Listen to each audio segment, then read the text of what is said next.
All right. Hello, everybody, and thank you for joining us this week for the Tipple's Wine of the Week virtual wine tasting with Elizabeth and Jeff Vaudrey with Tipple's Brews and Wines, Gainesville, Florida, and the best participants anyone's ever. Yep, absolutely. That's right. So this week, if you'll jump over to the slide, please. Okay. We're going to be drinking the Inkblot Petite Sirah from Lodi, California, made by the Michael David Winery. This is the part of a series. The Inkblot series is something they use to feature grape varietals that are normally blending grapes and giving them a feature of their own, like 100% of that varietal, which you know how I love to do that anyway. So I love this series of wines, right? So it consists of Petite Sirah, which we're having tonight, Petite Verdot, and also Cab Franc. Okay. Franc. So those are the only three that they have, the single varietals. yes. Are they still building on that? Do you think that they'll do more? Not that I've seen. Okay. No, I think they're sticking with that. These three, they really want to. Those three work well, and they work well in their area because they only grow in Lodi. Okay. Right. Okay. So wine ratings in this guy, no slouch, Yeah. right? So putting up some high expectations at a 94. And food pairings in this guy. It's a big wine. This is not a delicate flower, right? It's a big bombastic wine. Venison with mushroom cream sauce, goat cheese stuffed mushrooms, barbecue burnt ends. It can handle it. So now that we've covered that, if you have not already done so, and I suspect you haven't, pop that bottle open and pour yourself a glass. I will pour Elizabeth her first taste. Thank you. You are welcome. There you go. Some for me. Give it a good slosh around. It can take a breath. It can handle it. You see how dark and beautifully inky it is. You cannot see through that at all. As I look at my my script on my white paper there, you can't see a thing through this wine. This is 100% Petite Sirah. Alcohol content 15.5%. Nice. Obviously heavy extraction. You can't see through it at all. Aging potential in this guy, ready for young consumption, but it's a big wine. All right, so it has big alcohol, has really good tannins, lower on the acid, but overall an easy 10 years. I'd say on here you can handle going up to 10 years. Can you explain the term extraction? You said obviously heavy extraction. Extraction. Okay, so when you get grapes that are a combination of extraction, technically is how much color and intensity you're pulling out of the grapes. So it has to do with the crushing process and letting the grape skin sit on the juice after they've been crushed to get more and more of what's in the skins out, extracted into solution. So if it's heavily extracted, it's that it's been the skin, it has more contact with the skins for a longer period of time. Right. And they have all kinds of different techniques. Okay. Sometimes it's length of time, sometimes it's length of time and temperature of the tank. There's different ways they work with it. Okay. And that gets really technical and then goes beyond me really quick. Sure. I'd like you to explain all of those different parts that it could go into technically. Could you go into detail with that, please? I cannot. And part of it too is you're starting with a very, very ripe grape, a big, heavy, ripe grape. So then you put the two together and you get this beast of a wine, right? French oak on this guy, not American oak. 22 months though, so a long time in contact with that. Sure. What vintage is this? This is the 18. Okay. So I know I've asked this before, I can't remember. That's when they bottle it, right? right. Okay. Well, I'm sorry. That is the vintage. So that's when they pick it. That's when they pick it. They pick it and make it. Okay. Yes, I'm sorry. That's I not said when that they wrong. bottle. No. So it's at least 2 years before they bottle it then, right? Because it's in French oak for 22 months. So, okay. Right. So, yeah. And that varies depending on the grape, right? So if you have a fresh white grape, you right now we're seeing the 2020 and 2021 vintages. Right, but this one. Yeah, but this is what I was asking. This one. So we wouldn't have a 2021 for this one. No. Yeah. No, that one's in the winery still. Okay. Yeah. All right.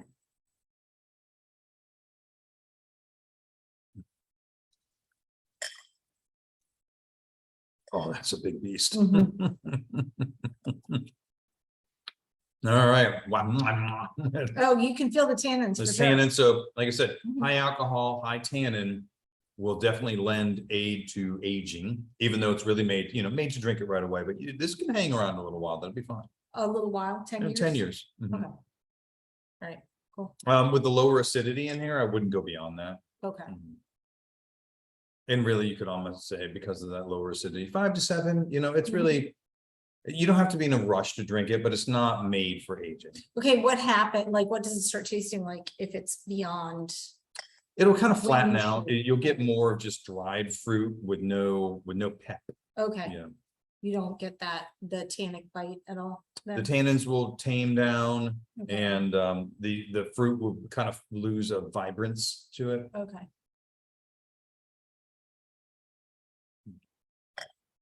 So does anybody want to start throwing out flavors or what you're smelling or tasting?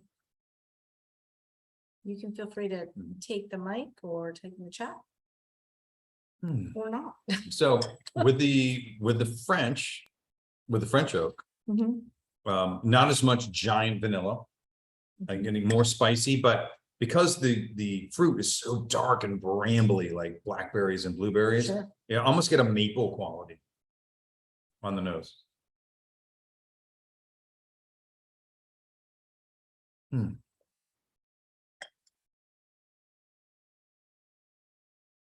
Maybe a hint of that. Yeah, just it's not major. It's Okay. not, and I wouldn't want it to be big. No, because That would be when too much. I associate maple with sweetness, and Mm. although I feel like I'm definitely getting like a fruit forward taste, I'm not getting sweetness at all.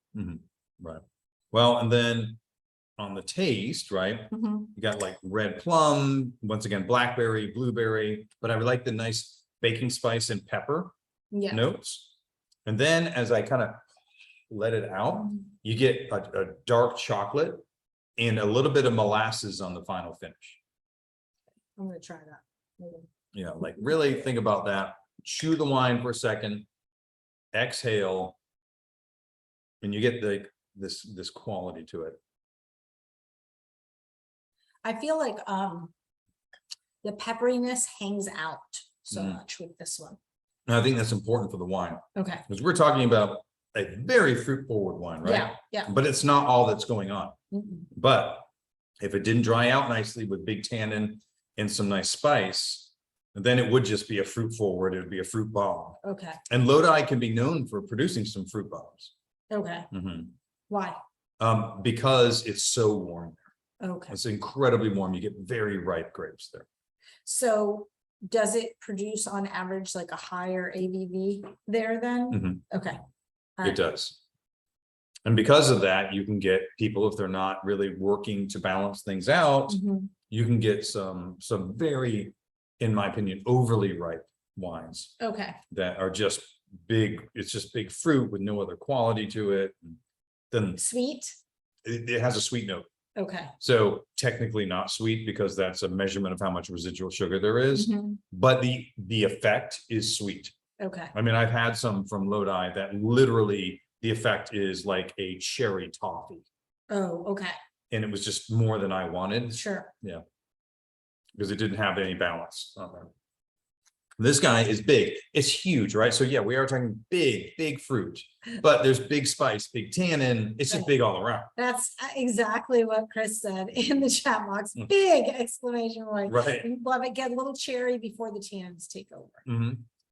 Yeah, and those tannins, thank goodness, and that's one of my favorite things about Mhm. Petite Sirah, because Petite Sirah as a grape, and we'll get into all these things, right, is a very big wine producer. Yeah. The reason Petite Sirah is used, remember, this is generally a blending grape, Right, is to bump up the fruit and tannin in a wine. okay. So if you have a Cabernet Sauvignon, you put in a little Petite Sirah, it gets darker, a little bigger fruit, and you add some spice and nice tannins. So really, so if you ended up with a crop of cab and you wanted it to have a little more punch and more grip, little Petite Sirah to help you out. So, but I think we've talked about, I know we've talked about this before. I can't remember the exact percentage, but if you have a cab that it says cab on it, Mhm. if it's California, that means it's at least 75% cab. Right. So then you're looking at, there are other grapes that are in there too, Petite Sirah being one of the most common ones that's blended with it. Yeah, most common would be Merlot Okay, and then Cab Franc, okay, because those are the traditional from Right. Bordeaux, France. okay. But with US things, you know, Mhm. to get those bigger fruit and ballsier, wines, Mhm. yeah, you get Petite Bordeaux and Petite Sirah a lot Okay. of times in there. And I was gonna say, I agree with Chris too. When I tried it again, I got like a dark cherry right before those tannins. Yeah, would you say almost like a baker's chocolate covered cherry kind of thing? Mhm. Yeah. Yeah. Excellent. Just had a little. So, yeah, and Jerry said it's heavy, and then Chris said a little 72% dark chocolate, and it mellowed it out. Just I'm sure. Mhm. Yeah, because it's gonna coat your tongue some then, so you're not gonna feel the tannins as much, right? Yeah, absolutely. Okay. Because I was having, I can't remember which one we were having. It was a red, but I was having like a goat cheese with it, Mhm. and then I was not getting what you were describing. All right, because it's smooth. Yeah. Oh, right, yeah. Yeah. Food pairings are a wonderful thing, and this wine is no exception. I mean, it's very enjoyable to sip on as long as you like a big muscular wine without food pairings, right? But Mhm. with food pairing, like I said, there was no shrinking violets on the food pairings in this guy, because it can handle wonderful sharp cheeses, all kinds of meats, dried fruits. You can even do like figs with a soft cheese on this guy, and then let this bring the power to Okay. kind of go in there. You can play with it a couple of different ways. And then if you wanna then make sure that you get rid of, like you cleanse your palate, what's the go-to thing to have on your plate then? Oh, bread, always bread. Okay. Yeah. It's neutral, it'll cleanse your palate, Mhm. get you ready for the next. Yeah. Yeah. And Much smoother with food, I see. yeah, Mhm. Brenda and Linda, which you can only, they're very avant-garde tonight. You only see part of their faces. Yeah, right. Much Right. smoother with food, yeah. That's right. I like that. Inkblot is definitely a good name for it. Yeah, right. And they live up to their name. The Cabernet Franc is also intensely in it. And Cabernet Franc is not always dark, right? If you're up in northern France in the Chinon region, you can see through their Cabernet Franc.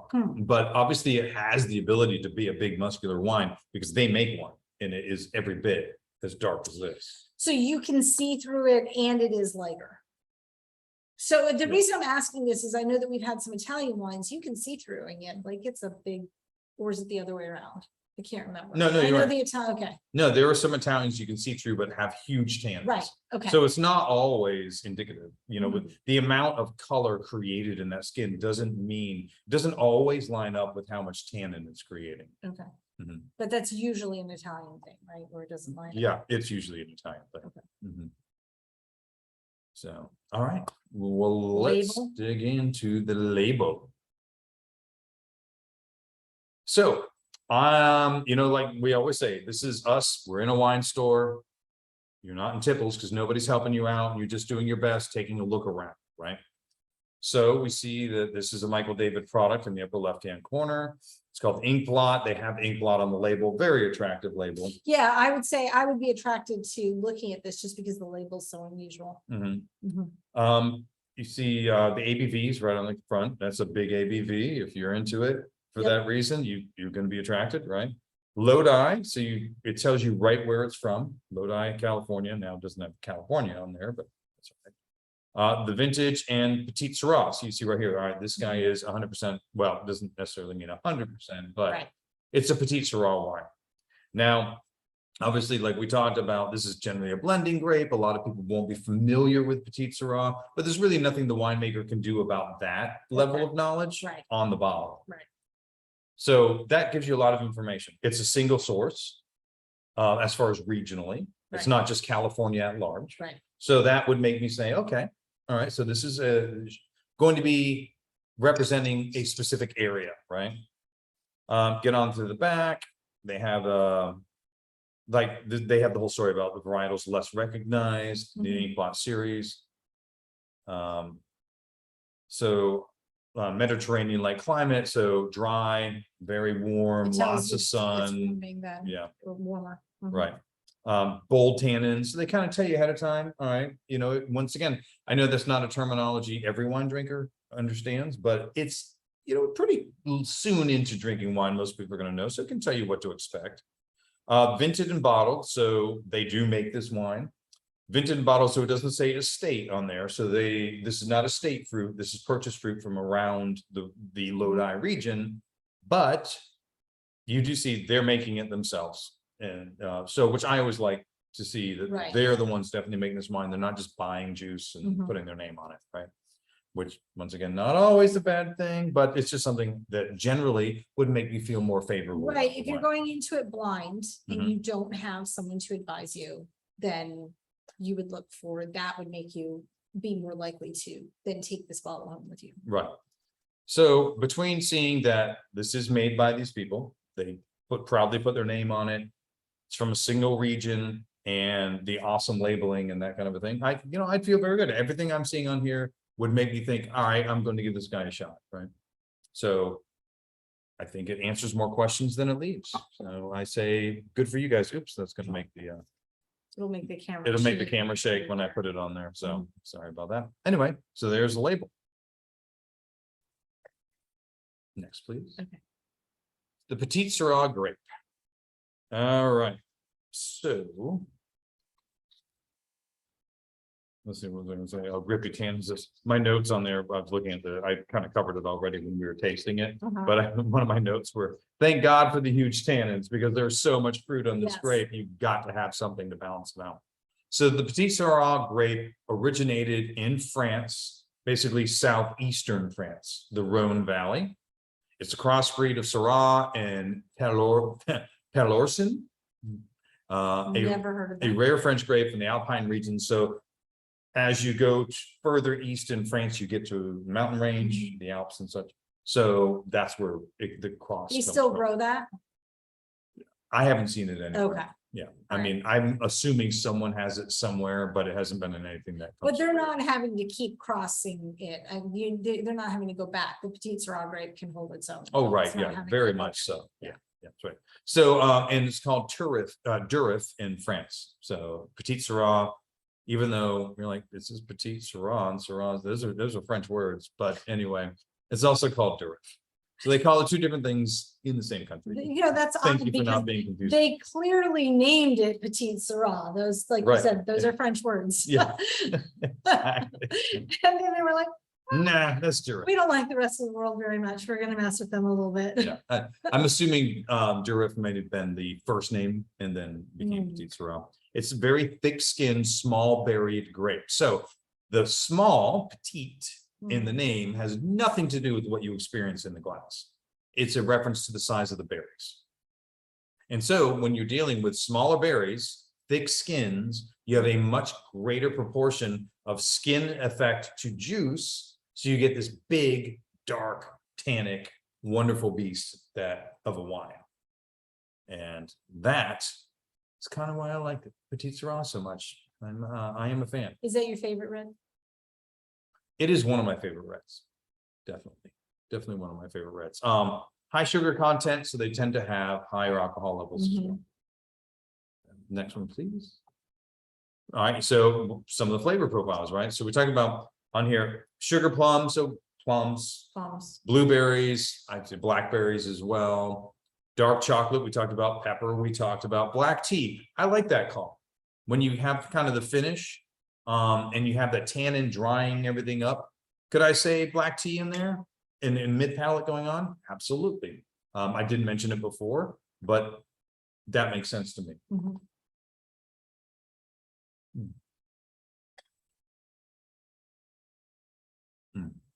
Yeah, I needed a moment. Enjoy some more.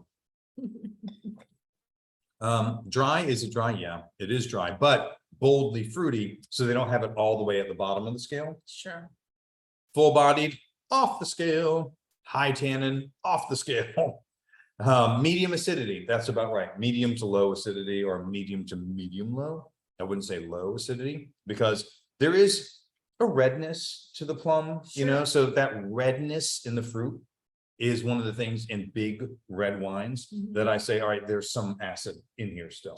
Well, and that cherry flavor that we were getting to, even Mhm. though we're talking dark cherry, does that fall in that red category too, or is it a purple category?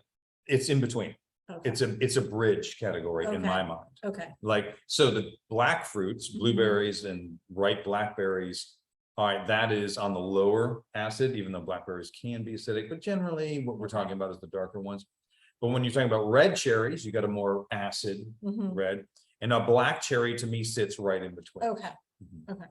And so, over 15% ABV, yes, we are. Yeah. So it's a big powerhouse grade.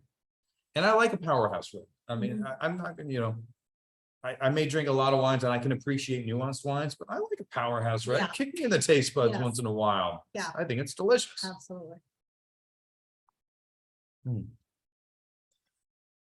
All right. Next. Yes, please. All right. So the grape anatomy on this guy, like we talked about, small overall diameter, thick skins, modest. So really the power in this guy is in the skin in the peripheral zone. It has acid in the middle. It's got to be pretty punchy in the middle to make up for all the intensity on the outside. But this guy kind of is, the strengths are from the outside in. So thick skin, peripheral zone with a ton of flavors, intermediate zone with a ton of sugar, and then inside with the acid to keep it, keep it going.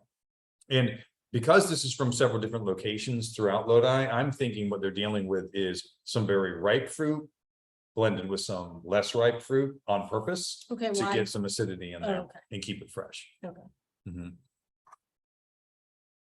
So if they're doing that, they're picking some earlier and then letting them hang on the vine? It could be that Lodi, which we'll talk about in a minute, has some really flat, open, really sunny areas, Mhm. but they have some foothills which will delay ripening a little bit. Okay, So if you grab them at the same time, because the foothills is area a will be little less. cooler, it'll be a Okay. little less ripe. okay, Yeah. And the other thing is too, when you go up on a foothill or into the mountains, you get more UV radiation on those Mhm. because you're higher up in the atmosphere. And that thickens skins. So you get more Oh, tannin. So you end up with higher acid, more tannin, Mhm. and more fruit from down here. okay. And that's why they blend these things. Would you like for me to? Yes, finish? please. All right. All right. So where in the world are we drinking this wine from? Yeah, right there. Good call. That's where you put it. I just threw the mouse over to him and happened to put the cursor there. So, so right here, by the way, the origin is here, A little further a north. little further north. Mhm. So here we are in California, right in the northern part here. We're Mhm. inland, right about here. Okay. So, zooming in a bit more, it's this Lodi is this orange section here, Okay. right next to the Sierra foothills. And you see the eastern edge is getting into the foothills of the Sierra Nevadas. And we'll go in a little further. There we go. So you can see it a little clearer here. Mhm. Lodi, that is also the city of Lodi. Oh, Like that okay. dot is the city of Lodi, and it's the center of the Lodi wine region. And it's broken into 7 different sub AVAs. So Lodi, the city, is here. So this is the longest history growing area in Lodi, right along the river here. So the the Mokelumne river district, right? So Mokelumne, then you have the Jahant, the Alta Mesa, and the Consumnes river districts, right? Now you have these newer guys are the ones, you can tell the topography there changes. They're in Oh, the yeah. foothills. So the Slow House, the Borden Ranch, and the Clements, they're really excited about the future for those areas when it comes to big red wine production because of what they can do for the reason I was just talking about. Slow the ripening down, Right. really thicken those skins and make powerhouse reds with a little bit of altitude, and a little more coolness to slow down ripening. Are we getting any, because you said it's newer areas, are Right. they distributing outside of California now, or are they not doing that yet? I haven't seen any single varietals from those areas yet. Everything I've had has it as part of a cuvee, and they're beginning to source the grapes from Okay. there. I'm sure it exists. but I haven't seen it yet. So Lodi is it's a vast flat, largely originally flat central valley, twice the size of Napa Valley. Oh, wow. Yeah. On the surface, I like this description here. This is from Wine Folly. On the surface, Lodi doesn't seem to be very special. There are several big brands, Woodbridge, Rex Goliath, Bronco, Sutter Home, that are they're table wine, right? It's just casual, fruity table wine, not as nuanced, that they use Lodi fruit for. And there's a lot of that area, which is perfect, like I was saying, but it's not all that Lodi has to be, which is kind of what they're working with as they move on. Lodi is a treasure trove of old vines and forgotten varietals. That you can grow so many different varietals in there, but one of the things they really have is old Zinfandel. I know. Every Jeff time brings it around Jeff his has end. into Zinfandel at some point every time. They have And they've then- up to 100-year-old vines. Wow. Yeah. And then Paul and Linda have questions. Okay.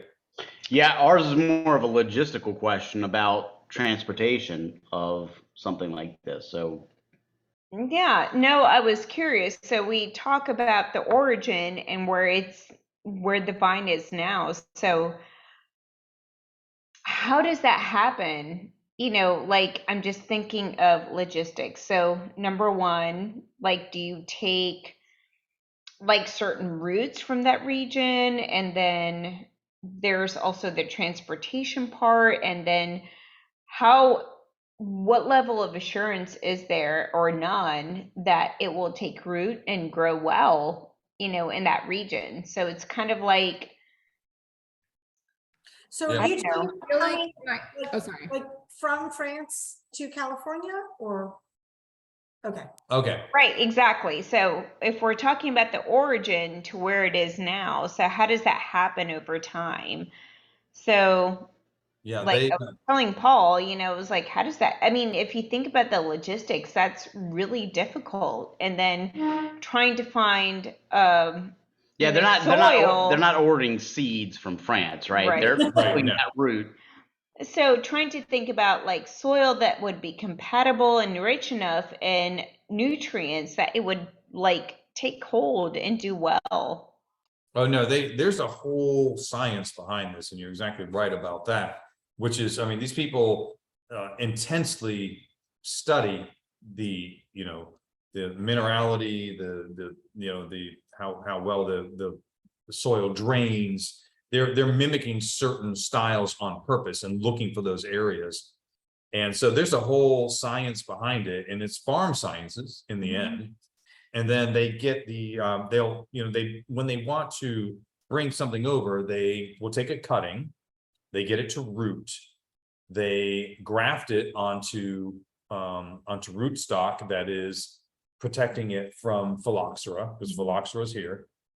And then they put them in as small young plants, and then they grow. They need to go about 10 years before they're very useful. Okay.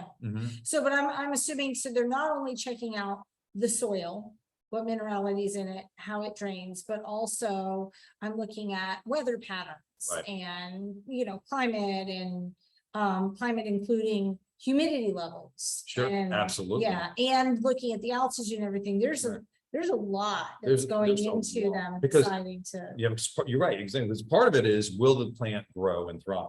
Mhm. Second part is, will it grow, thrive, and produce berries that I want produced? Because if you want to produce a lot of berries that maybe are not particularly interesting, but are the good base of a wine, then you're going to be down in the valley floor, Okay. right? If you want to do something burly and getting more character in it, and then you're going to want to get up into the foothills, and you're doing that on purpose to get the higher elevation, to slow ripening and to thicken the skin. So that's what they're moving into now. In this Those people area. that want to, like, Okay. there are different farmers with different goals. And so they'll get the same thing in this grape, it's pretty resilient. It'll grow in a lot of those areas. It will grow in all of those areas, Mhm. but it will behave slightly differently depending on where. So they're buying land to match that. Okay. Or if it's the land you already have and you've decided to stop growing something and growing wine grapes, you find what you're going to produce, and you match your purchasers of your grapes to that style. Sure. So say, okay, well, I'm producing a really big, dark, rich, fruity wine, not a lot of tannin, plenty of sugar and alcohol. You guys want to mix this into an American table wine? Great. This much per ton. Okay. Mhm. Yeah. As opposed to someone up in the foothills and growing something completely different. Also, I'm thinking too, like it's either I really want to grow this grape. Mhm. So I need to find the right conditions, the right area. I need to find land in that area so that this grape will grow optimally. Mhm. Or I already own this land. Right. What grape will grow optimally on this land? Right, So it's two different things. it is. Yeah, whether you're bound to the land or you're like committed to the grape. Yes, Yeah. Yep. Okay, absolutely. And you're gonna have some of everybody in there. sure. Yeah. And then Chris has a question. Okay. There you Thanks. While you have the map up, I think it was, I'm sorry, I've forgotten her name, but anyway, you mentioned, Jeff, about the science of all that grafting and everything. Well, that dot in the upper left where it says Davis, for those who are interested and have heard of UC Davis, that's where UC Davis is, where a lot of that science comes from, all that research. I just think it's kind of cool to actually see it on the map. Because when we were driving from Napa to Sacramento and went through there, I'm like, holy crap, this is where UC Davis is. Okay. That's a good Anyway. point. I like that. That's a good point, Chris. You're right. UC Davis is an incredibly important resource in this country for wine and beer production. Right. Mhm. Well, I know it's a really interesting thing because you think of the ag department in California schools, including UC Davis, versus the ag department at the University of Florida. They're studying very different Oh, things. absolutely. Can you imagine they had grad students like, well, sorry, I have to go to some wine tastings this afternoon. It's for my thesis. It's fine. That would be very different from, you know, drinking orange juice or whatever. And That's true. the ag department at UF is very, very important too, but not so much for wine production. That's true. Yeah, Would they're not think. not doing wine. Though the funny thing is, I mean, in California, they're dealing with citrus too. Oh, that's true. They are. Yeah. Mhm. Yeah, well, California can produce so many different things agriculturally. It's an amazing Almonds. place. Yeah, it is. Avocados. Yeah, they can grow it all.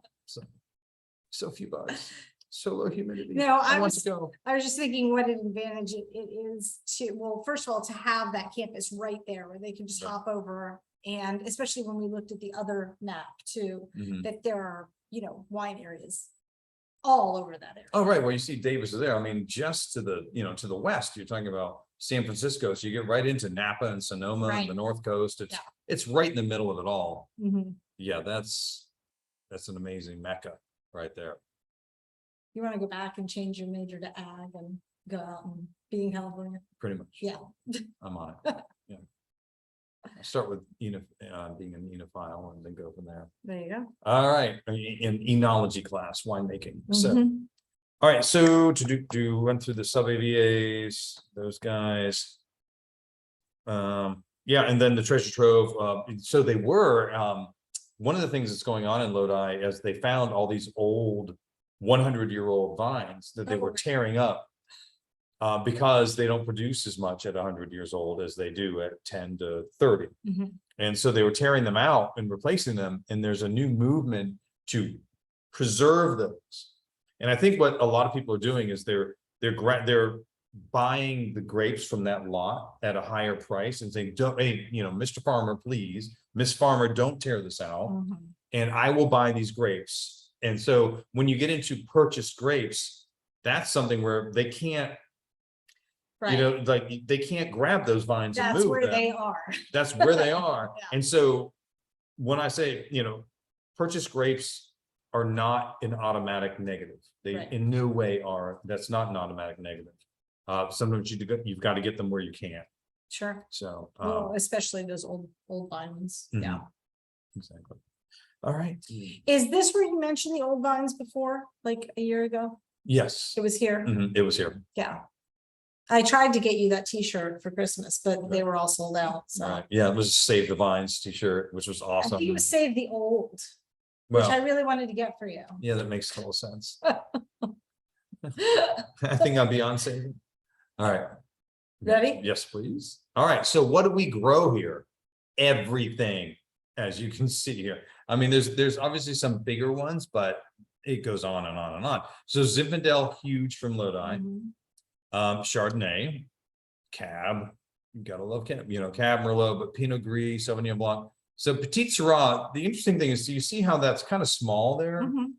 But it's one of the largest areas growing Petite Sirah in the world. Oh, wow.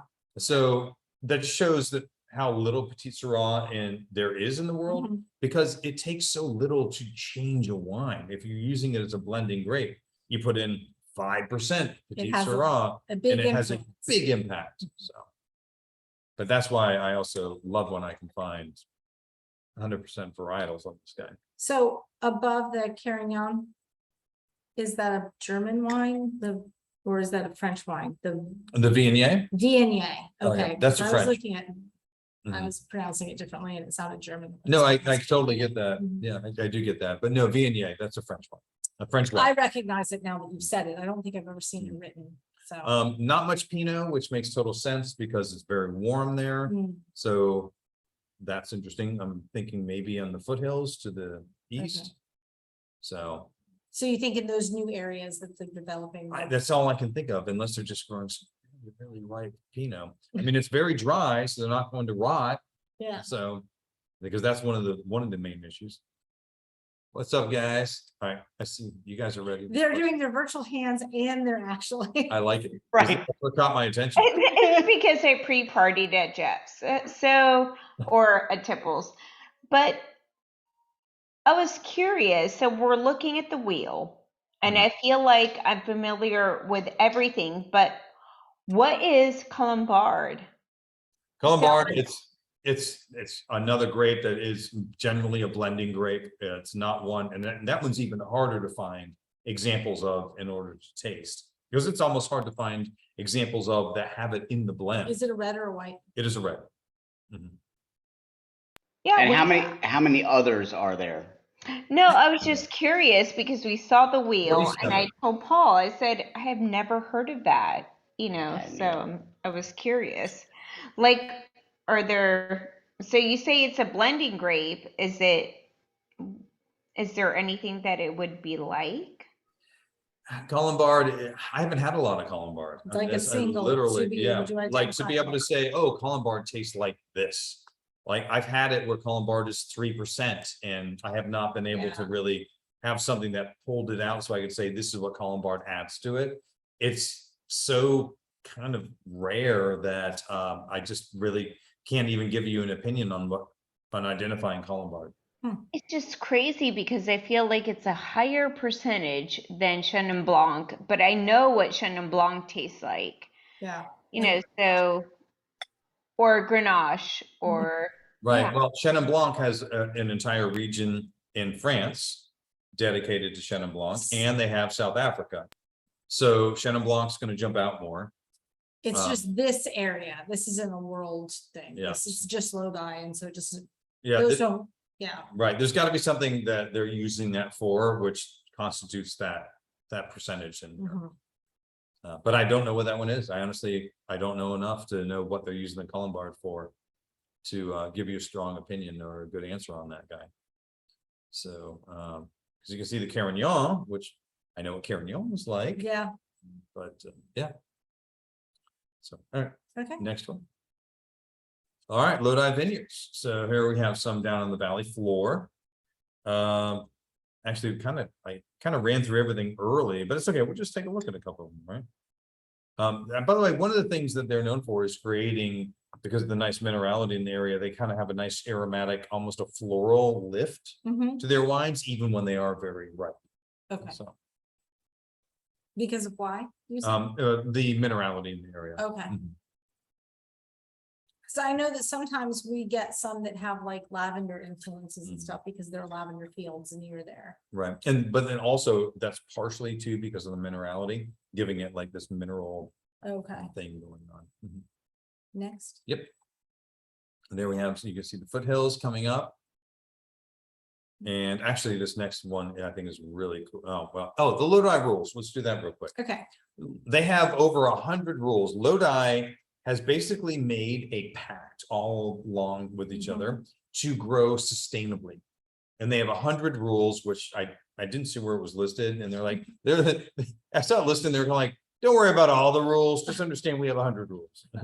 So, but over 100 rules to practice being environmentally sustainable and economically sustainable, and to be good to each other and good to the earth, and to make, Wow.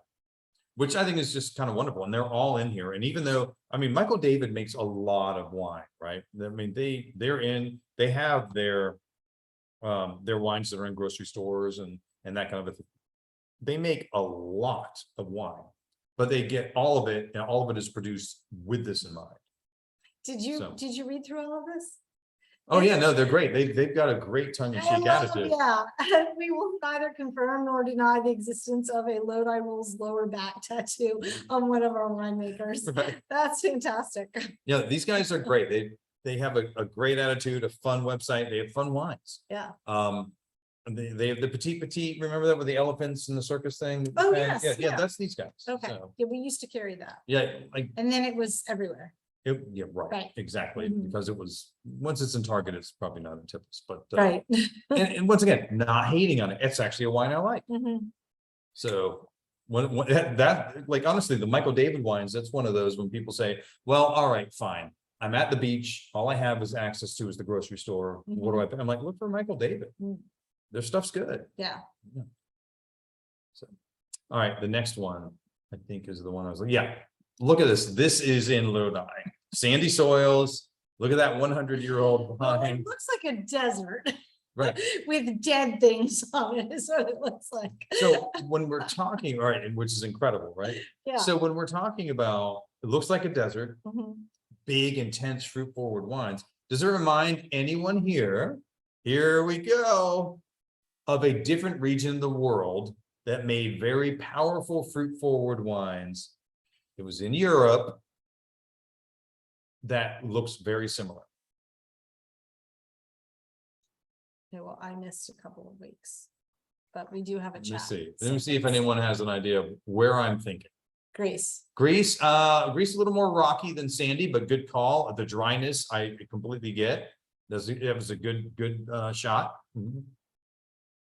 Anybody else want to be brave and take a shot? Perhaps the name Juan Hill. Oh, look. Oh, I thought Yeah, we were, maybe I- Brenda was saying, hey, Linda said I that, think Linda but- did say something and Okay. didn't spit it out. Well, She- wait, we can't hear you. If you want to turn on the mic.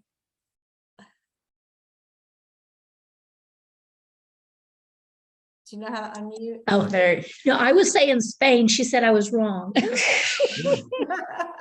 No, Spain, Jumilla, Okay, all right? Yeah. The south of Spain, Jumilla is this crazy desert that it looks like no one could grow anything there. Mhm. And that they grow Monastrell there, which is Mourvedre, right? Which is a big, powerful, fruit forward Yeah. grape and wine. So it reminds me of that. Absolutely. So we thought that Brenda was saying, hey, you said that. And instead Right. she was saying, I told you so. I told you so. You know what? The I told you so. I love that. That's good. Yeah. We're gonna call this an in your face, Linda moment. Yeah, there you go. Okay, next one, please. All right. All right, so Michael David Winery. So we don't break the rules, we make the rules. Some people like to say rules were made to be broken. I love this. I think that we like to say when rules are created to support and protect farmers, hunters, and land and your neighbors and amazing wine, maybe you should stick to them. Yeah, well, there you go. I love that it kind of gets all out like that. Yeah. Yeah, the more I learn about these guys, the more I like them. And I already like them. No, so. I just love that the everybody in the region got together and said, hey, we're gonna do things that are good for the people around us and good for the land around us. I mean, that's, yeah, They're trying to just make the world a better place while making great wine. that's, I'm actually looking forward to Pretty talking to amazing. because Brenda was just there. So Okay. we'll talk to her after the recording is done a bit more about what it was like. You don't have pre-prepared interview questions for her? Yes. I mean, that needs to be part of the recording, right? Didn't she do some research for us while she was out there? Yeah, that's right. Well, she did send some Put her to pictures. work, She yeah. sent some pictures in the discussion group. So, all right, next one, please. All right. All right, so here we are. So Michael David Winery is kind of a combo where you have this beautiful tasting room area, but they do, like I said, make a lot of wine. So so this looks amazing. I really do want to go hang out there. Yeah. But if you go on the next slide, you see like they're making a lot of wine. You can see all those tanks out there. And Brenda mentioned something about that too, where she's like, oh yeah, you can see there's an industrial process going on here. But and you can see all the grapes around them as Mhm. well. And that's very much in the valley floor. Well, right, because, and that's what I was just going to comment on, Mm. how flat it is. Oh, right. Which I feel like we don't see a lot when we're in California. Right, no. that's Yeah, true. and this is a picture that is not looking at the mountains. Mhm. So you don't have mountains in the background either. Right, and look how it just goes on and it's flat. Yeah, You're it's like, just- it's a big area to grow a lot of grapes. Yeah, So the Michael David Winery story, the people that started, Michael and David Phillips Mhm. is the name, right? So Michael Phillips and Okay. David Phillips started the winery. mhm. They are 5th generation Lodi. Oh, wow, Their great grandparents were homesteaders in Lodi wow. and began growing grapes there. They've been there that long, the family history. And by the way, the 6th generation has just joined. Michael's children, Kevin and Melissa, are now part of running the winery. So do they have old vines on their property? They've got to have some. Because, Yeah, I mean. yeah. what They you didn't said- talk about yeah, it specifically They've been there because for they so many they've generations. been there a long time. I'm sure they have some areas that are for some very specific use. But they don't really, I didn't see them talking about. They may specific- just be doing like reserves that are just there. on the property. Probably. Yeah, that's one of the questions for you, Brenda. That's So That's right. be ready. Did you see it and did you get clips? Obviously, like I said, strongly dedicated to sustainability and upholding the Lodi rules. Well, you can see like the solar cells on the roof. Yeah, you can see them right there. I'm glad you pointed that out because I wanted to remember to say that. Well, you told me ahead of time. Oh. No. Just kidding. But then look at I how, mean- like, when you disturb the land at all behind here, it's all seen. Well, yes, that desert look Right. comes back real quick. Yeah. Mhm. Ready? Yes, please. All right, so there's Michael and there's David at this point. And like I said, they make wines of different levels and a lot of wine, bringing in a lot of juice from around there, but they've got such a great attitude about the whole thing. Mhm. They want to make good wine. They want to make enjoyable. Yeah. And that's part of what this is too, is, it's big, it's burly, it's powerful. It's also immediately enjoyable. Oh, absolutely. Yeah. And that is their style. It- It's kind of a party style almost. It does make me wonder if they had like flipped a coin or something, to decide whose name would be first. David, Yeah. Michael, David. Yeah, I think Because they it both works were. both ways. Yeah, Yeah. it's true. A lot of times things And don't. it's not alphabetical, so it makes you wonder. Yeah. Yeah, It's like clearly Elizabeth and Jeff works way better than Jeff and Elizabeth. I think that works either way, but we do have letters over there that say EJ, not Mhm. JE, so. Ready? Yes. So, then we have a short video where they will talk about this wine. Great. Hello, everybody. I'm Dave Phillips, co-owner of Michael David Winery. We're sitting out here at our winery pond with James, our hospitality manager. And some delicious Petite Sirah from our new vintage of Inkblot Petite Sirah. Fantastic. Second vintage we've made of the Inkblot Petite Sirah.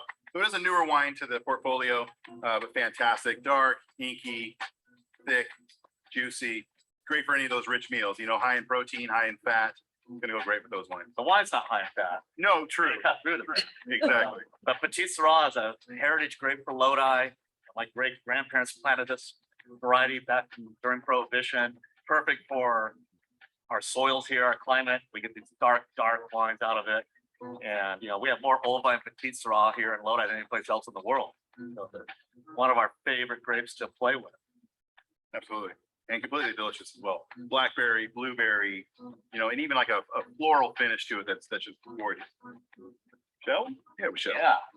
That's It's a tooth stainer. It's, yeah, it is. Always joke that we should put toothbrushes on the bottles of Petite Sirah. Come with a little travel toothbrush. Yeah, but this is gonna clear out your arteries. Good stuff.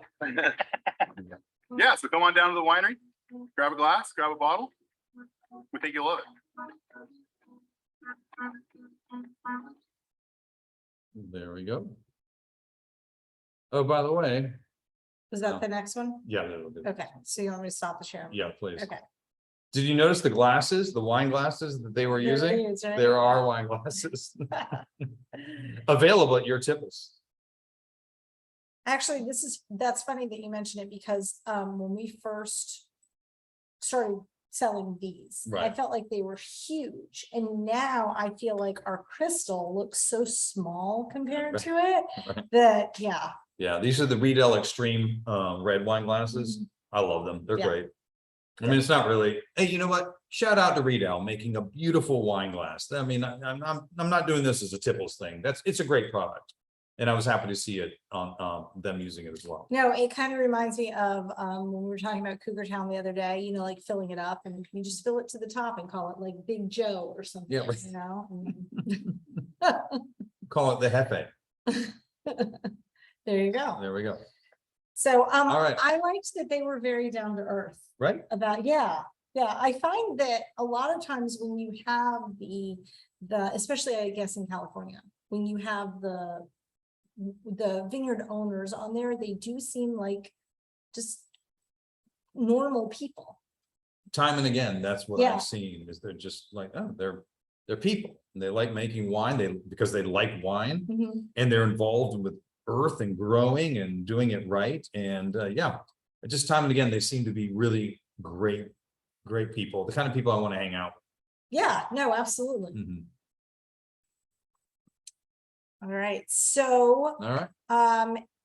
do we want to do, before we do the scores, Right. like any questions about the taste or the aroma or anything you noticed? Yeah. Any final thoughts? before We had ours with burgers, bacon burgers. Oh, Yeah, really well. I added some Gouda and avocado, and the bites that I got with the avocado, fantastic pairing with the wine. And I'm very much, I've said this before, when the food pairs well with the wine, I am all for it. Love it. Yeah, that high fat content in the right. And avocado. and I've said this before too, like, I love wine. I do. I adore wine. Obviously, it's what I do. And I love food, right? When they come together properly, it just becomes a next level experience. There's a reason they talk about that constantly in the old world over in Europe, because it's true. Mhm. You know? Yeah, So, yeah, I'm having a high acid red today where I was like, okay, it's fine by itself. But with food, it would just be amazing. Sure. Right? But no, that's not this guy. This guy is good both ways. Mhm. But with food, it's going to pop up in so many different options. yeah. Big, intense, rich foods, but also chocolate, which Chris did, and that's a good call. Mhm. Mhm, Yeah, and I was thinking you have half an avocado in there, actually, I think, mhm. so you can try it. with some Hopefully avocado. it's ripened because It was not right. it was so green. Oh, Yeah, okay. so green. Anybody else want to share your pairing? Hey, Julie, do you guys have charcuterie or did you have charcuterie? I know this is going to blow everyone's mind, but not only did we have charcuterie, but Brian made it tonight because I was working. Oh, wow. Yes. And then we decided we're going to make him a t-shirt that says big, boozy, and delicious. Because everybody just kept saying it. And I was like, yes, this is so perfect. It's so great. Absolutely. Yeah. Well, good. All right. Well, let's talk about ratings on this beastie. Okay, let me share. So, like I said, this guy had no slouch on the ratings for, on there. So they threw this guy up at the top level of outstanding. That's a heck of a gauntlet to throw down, right? So an outstanding wine, superior character and style. Like I said, we always talk about this. The industry skews things toward 90 plus if it's a very good wine, right? If you're drinking wine, you're like, damn, that's good. they tend to put that as 90, even though they put it as outstanding. So keep it in mind, you know, and not that it has to be, you don't have to rate it versus the industry usage, because you could look at this and say, look, if I gave something an 85 because I thought that's good, I would drink that again. Mhm. But in the industry usage, an 85 is a big failure.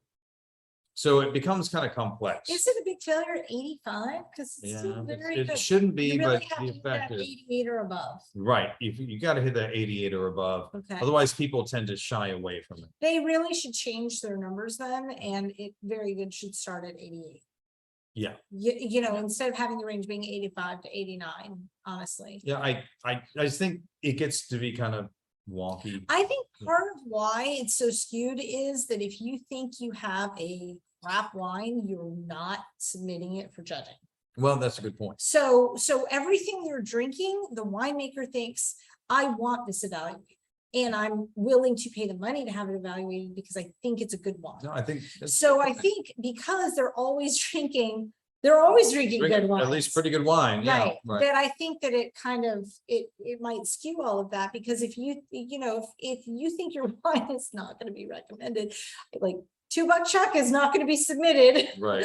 for wine rating, right? So No, I that's a think good it point. skews everything. Because they know they'd be like, it's a 77, you know, it's like, Right, okay, I could so- drink it. It didn't make me throw up. Yay. Yeah. Like, yeah, you're right. So that is a good point. It didn't make me throw up. I mean, if you drank enough of it, probably. That's right. Yeah. Yeah, well, that's true. Oh, dear Lord, that's terrible. Wine drunk is not good. At least way too drunk. So anyway, keeping that in mind, that things tend to skew, but also keep in mind, number one priority for me always, did I enjoy the wine? Number two, how did it line up versus this varietal or location? Right? And so number three, how does this line up for the price point? So those are the kind of my fold-ins as I go and kind of think about maybe the secondary ones, you like maybe a bonus +1 or -1, depending on how that one lines up. But your baseline is going to be kind of the first one. Did I enjoy the wine? Sure. Right. And then, but understanding also is if this is not a wine, you're like, if you are a white wine drinker and you don't like red wines, right? And you drink a big red wine, You're probably really not you're gonna like it. probably going to come in with a base level on your enjoyment that would be maybe out of whack, Sure. right? Because, but your base level is, you've got a lot of personal choice. So Right, anyway, yeah, there's a lot of But, subjectivity that, in right. that, yeah. so yeah, keeping in mind, how is it Well, that's what I also made? always Is have it to well temper made? Is it when I am evaluating a wine. right? That's because I'm a big red wine fan. Right. Not just a big red wine, I'm a big fan of big red wines. So I always have to think, okay, this is a white, I need to be trying to be more objective about it rather than subjective. Okay, let me see, because we have We have some quite a bit answers. in the chat, so, Like it. all right. hold on. Let's Let me see. scroll back to see where we start. Brian said a 97. So, wow. Big fruit and Brian. Yep. Hey, I think his nickname should actually be Big Fruit. Big fruit. All the other men like that a lot too. So, and then Jerry said they had a steak and Hunan style green bean. Oh, yeah. Hello. That's That sounds great. really good, Mhm. guys. And then Paul is at an 89, Linda's Okay. at a 91. All right. So we're Happy that averaging out. Brian's happy. 94 and 94 from both of the Hogsets. Very nice. And then Julie's at a 94. Mhm. 90 by itself, 92 with food. I don't know if that was both Brenda and Linda. Okay, Yeah, all right, okay. they agreed. And then David and Rachel, 90, but would revisit. Okay. Okay, and then very well made from Chris, 92. Nice. I would be right there with Julie and the Hogsets at 94. Nice. All right. So you Yeah. guys popped up there. I Yeah. like it. I like it. Mhm. So. But this falls right in my sweet spot of favorite type of Right. Well, wine. that's, that's the So, thing. I was like, all right, it's time for everybody to get a big red, Yeah, because the heat of July is the perfect time to be drinking huge red wines in the state of Florida. Oh, You know what? Thank you, there you dear go. Lord, Air for air conditioning. conditioning. We really need to remember who invented air conditioning because That guy, you need to just, you know, Right. thank God every day for him Yeah. because, I think yeah, he needs to be beatified, or she. there you needs go. to be No, beyond. it was a him, but because I remember looking at the name for you at one point, but yes, Ah, air conditioning. all right. So great. So great ratings across the board. Everyone enjoyed it. I thought you would. I enjoyed this wine a lot. I Right. think the series is fantastic. I'm trying to get the Petite Verdot in. They've been out of it, so I'm just going to keep Keep trying. working. Yeah. The Cab Franc will be back in. We just sold the last one today. I'm not sure if one of these guys got it. It's delicious. Cab Franc. Mhm.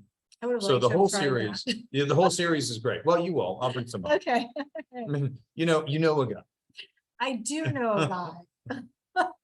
So, And then Rachel wants to know what we're gonna have in the heat of August. yeah, it's still going to be, I am moving. This was suggested and I was, that during the heat of summer, instead of one white out of every 4, Mhm. we go to one white out of every 3. Okay, yeah, So I thought that was an excellent idea. no, I'm just grateful that we're not Texas because they're over 100 every single day, every time the weather says. No, honestly, every time it's raining, I am so grateful. We need the clouds and the rain to protect us. Yeah, absolutely. So, but yeah, I agree. Maybe have a white or a rosé or a sparkler, something like Yep. that. Yeah, sparkling. I have some ideas. Okay, Yes. all right.